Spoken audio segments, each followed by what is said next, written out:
Hello everyone, welcome back to my channel. मैं हूं प्राची। कैसे हैं आप सब? आई होप सब अच्छे होंगे। तो आज मैं आपके लिए एक ऐसा टॉपिक लेके आई हूं जो प्रेगनेंसी में 70% लेडीज़ में होता है। प्रेगनेंसी में सूजन आना।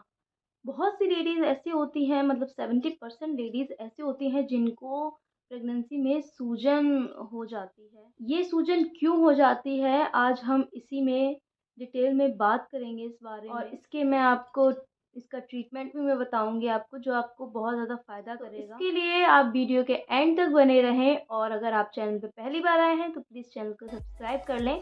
और आपकी प्रेगनेंसी की अभी शुरुआत हुई है तो आप मेरे चैनल को विज़िट करें, आपको बहुत हेल्प मिलेगी। मैंने अपने पर्सनल एक्सपीरियंस आपके साथ शेयर किया है। अगर आपको वीडियोस पसंद आए तो प्लीज़ वीडियो को एक लाइक ज़रूर करें। चलिए शुरू करते हैं फिर। तो मैं सबसे पहले बात करूंगी कि प्रेगनेंसी में सूजन होती क्यों है। प्रेगनेंसी के दौरान पैरों में, हाथों में सूजन आना एक कॉमन प्रॉब्लम है। बहुत सी लेडीज़ होती हैं, वो टेंशन में आ जाती हैं कि ये सूजन क्यों आ गई है। प्रेगनेंसी में सूजन आना एक बहुत ही नॉर्मल होता है। प्रेगनेंसी में सूजन आने का मेन कारण ये होता है कि जब हमारी प्रेगनेंसी शुरू होती है तो उस टाइम पे क्या होता है कि हमारा जो खून की मात्रा है बढ़ जाती है। प्लाज्मा है उसका भी अमाउंट जो होता है वो बढ़ जाता है। ये नॉर्मल होता है, ये नेचुरल होता है कि ब्लड का अमाउंट बढ़ जाता है, जिससे कि बेबी को अच्छे से न्यूट्रिशन मिले और बेबी का अच्छे से डेवलपमेंट हो सके, जिससे कि बॉडी में ब्लड की मात्रा बढ़ जाती है और सूजन लेडीज़ को हो जाती है। आपने देखा होगा कि ये जो सूजन होती है कॉमनली पैरों में ज़्यादा होती है, एंकल के नीचे देखने को ज़्यादा मिलती है, और किसी किसी लेडीज़ के हाथों में भी होती है, जिससे कि उनकी उंगलियां, फिंगर इतनी ज़्यादा मोटी हो जाती हैं कि उनकी जो रिंग्स होती हैं वो भी नहीं आती हैं, कि फिर बाद में उनको काट के निकालना पड़ता है, इतनी ज़्यादा सूजन आ जाती है उनमें।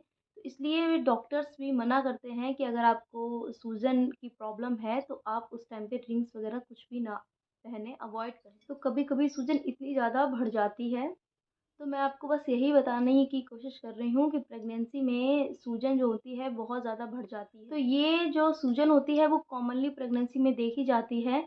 ये जब प्रेगनेंसी के 4 महीने निकल जाते हैं, यानी 4-5 महीने यानी 20 हफ्ते निकल जाते हैं, उसके बाद ज़्यादातर देखने को मिलती है ये सूजन 70% लेडीज़ में देखने को। तो प्रेगनेंसी में सूजन आना बिल्कुल नॉर्मल चीज़ है। तो प्रेगनेंसी में 2 टाइप की सूजन ज़्यादातर देखने को मिलती है। एक नॉर्मल सूजन होती है, जो कि जब आप सुबह सो के उठेंगे तब आपको हल्की सूजन देखने को मिलेगी। उसके बाद जैसे जैसे आप काम करेंगे, दिन बढ़ेगा, जैसे आप खड़े रहेंगे और कुछ भी आप एक्टिविटी करते हैं तो इसके साथ धीरे धीरे आपकी सूजन बढ़ती जाती है और शाम तक ज़्यादा बढ़ जाती है। फिर जब आप रेस्ट करते हैं तो ये ऑटोमेटिक अपने आप कम हो जाती है। ये तो सूजन नॉर्मल हो गई। अब आती है एब नॉर्मल सूजन। क्या होती है, तो जिसमें क्या होता है कि जब आप सो के उठते हैं तो आपको वैसी ही सूजन ज़्यादा देखने को मिलती है जो कि शाम को थी।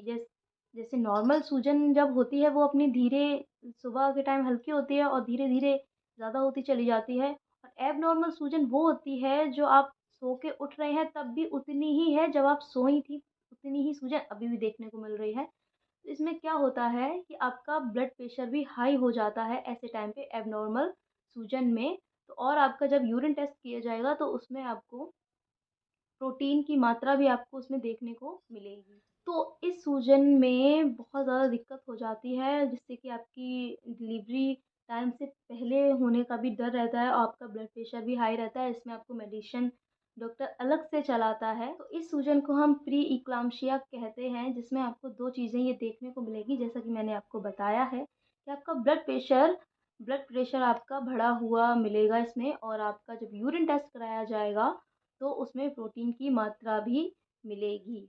तो डॉक्टर से अगर आप मिलने जाते हैं तो वो आपका यूरिन टेस्ट करेगा। अगर आपका उसमें प्रोटीन की मात्रा अगर आप उसको मिलेगी तो ये प्री-इक्लाम्शिया का साइन होता है, और अगर उसमें कुछ भी नहीं मिलेगा तो ये आपकी प्रेगनेंसी की नॉर्मल सूजन होती है, जो कि बहुत सी लेडीज़ में पाई जाती है। इसमें घबराने वाली बात नहीं होती, ये नेचुरल होता है। तो इस प्रकार से हम इन 2 तरह की सूजन में डिफ़रेंस कर सकते हैं कि ये हमारी नॉर्मल सूजन है या ये एबनॉर्मल सूजन है। अगर आपको एबनॉर्मल कुछ भी फ़ील हो रहा हो तो आप अपने डॉक्टर से कंसल्ट ज़रूर करिए जाके, उससे मिलिए जाके। तो वो आपको यूरिन टेस्ट का ज़रूर आपको बोलेगा, आपकी यूरिन टेस्ट ज़रूर टेस्ट करेगा। तो ये जो एबनॉर्मल वाली सूजन होती है, इससे तो आप डॉक्टर से जाके कंसल्ट करके ही आप इससे मेडिसिन लेके ही आप इससे मतलब छुटकारा पा सकते हैं। और जो नॉर्मल सूजन होती है, तो बहुत सी लेडीज़ कहती हैं कि इससे बहुत ज़्यादा मतलब क्या ऐसा करें जिससे कि घर में ही हम क्या ऐसा कुछ कर लें, जिससे कि ये नॉर्मल मतलब सूजन हमारी कम हो जाए। क्योंकि मुझे पता है मेरी प्रेगनेंसी थी कि मेरे पैरों में बहुत ज़्यादा सूजन हल्की-फुल्की आ गई थी, सूजन आ गई थी मुझे। तो मैंने ऐसा बहुत सी कुछ चीज़ें ऐसी करी थी जिससे कि मुझे बहुत ज़्यादा बेनिफिट मिला था। तो वही चीज़ मैं आपके साथ शेयर कर रही हूँ। आप वो चीज़ अगर करती हैं तो आपको बहुत ज़्यादा फ़ायदा मिलेगा। तो सबसे पहले आपको क्या करना है कि आपको ज़्यादा देर खड़े नहीं रहना है। प्रेगनेंसी के जो 5th और 6th मंथ जो 5th मंथ के बाद जो होते हैं 4 मंथ के बाद जो भी टाइम होता है बहुत ज़्यादा दिक्कत करता है। वेट भी काफ़ी ज़्यादा बढ़ जाता है और ब्लड भी बढ़ जाता है। तो इससे क्या होता है आप ज़्यादा देर खड़े रहेंगे तो आपको स्वेलिंग ज़्यादा आ जाएगी पैरों में। आप बेफ़ालतू में खड़े मत होइए। कुछ लेडीज़ ऐसी होती हैं जो काम कर रही हैं खड़े होके, उसके बाद क्या होता है कि कुछ नहीं तो वो बातें करने लगती हैं खड़े होके। तो आप खड़े ना रहिए ज़्यादा देर, रेस्ट करिए। जो काम है आपका उस काम को ख़त्म करने के बाद में आप जितना हो सके आप रेस्ट करिए। बेफ़ालतू में ना खड़े रहिए। अगर आपको बातें करनी है, अगर आप कहीं आपको बैठना है, मतलब जाना है तो आप बैठिए, लेकिन आप खड़े होके ज़्यादा टाइम वेस्ट मत करिए जिससे कि आपको ही दिक्कत होगी, आपकी स्वेलिंग और भी ज़्यादा बढ़ जाएगी। और अगर आप बैठ रही हैं तो आप एक चीज़ का बहुत ज़्यादा ख़्याल रखें कि आप पैर कभी लटका के ना बैठें, क्योंकि आप पैर लटका के बैठेंगी तो इससे भी सूजन ज़्यादा बढ़ जाती है। तो हमेशा सपोर्ट लेके ही बैठें। आप अपने पैरों के नीचे कुछ भी मतलब रख सकते हैं, मतलब पाटा वगैरह रख सकते हैं, तब आप बैठ सकते हैं। तो जिससे कि पैरों को सपोर्ट मिल पाए, पैर लटके ना। आप अपने पैरों के नीचे कोई स्टूल रख सकती हैं, कोई चेयर रख सकती हैं, स्ट्रेट करके पैर स्ट्रेट कर लीजिए और आराम से रख लीजिए, इससे आपकी सूजन नहीं बढ़ेगी।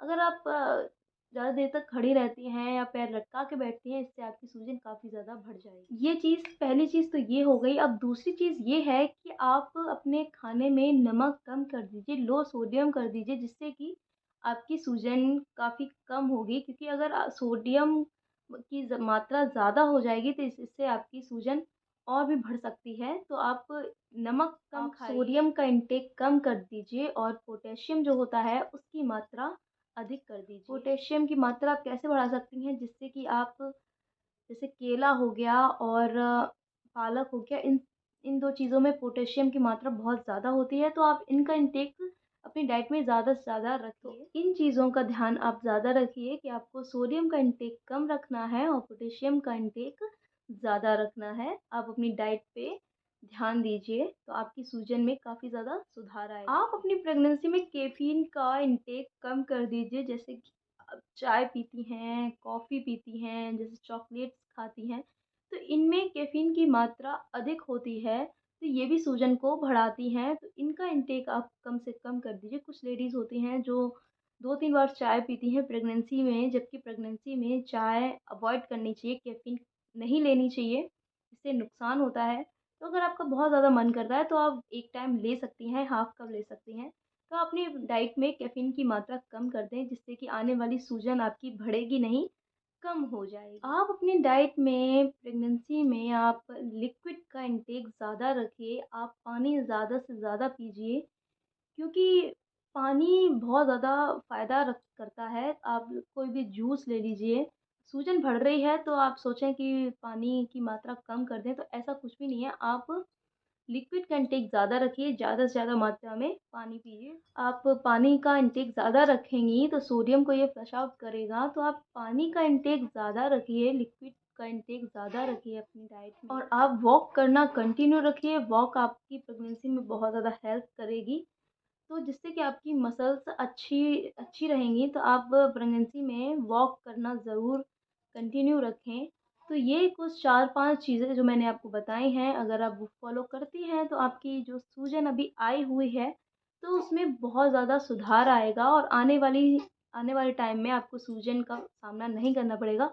बहुत कम सूजन होगी अगर आपको सूजन ज़्यादा होती है। तो आई होप आपको ये वीडियो हेल्पफुल लगा हो। अगर हेल्पफुल लगा है तो प्लीज़ वीडियो एक लाइक करें और चैनल को सब्सक्राइब ज़रूर कर दें। तो ऐसे ही मैं हेल्पफुल वीडियोस लेके आती रहती हूँ, तो चैनल को सब्सक्राइब कर दीजिए और बेल आइकन को हिट ज़रूर कर देना। तो मिलती हूँ मैं ऐसे ही हेल्पफुल वीडियो के साथ, तब तक के लिए टेक केयर।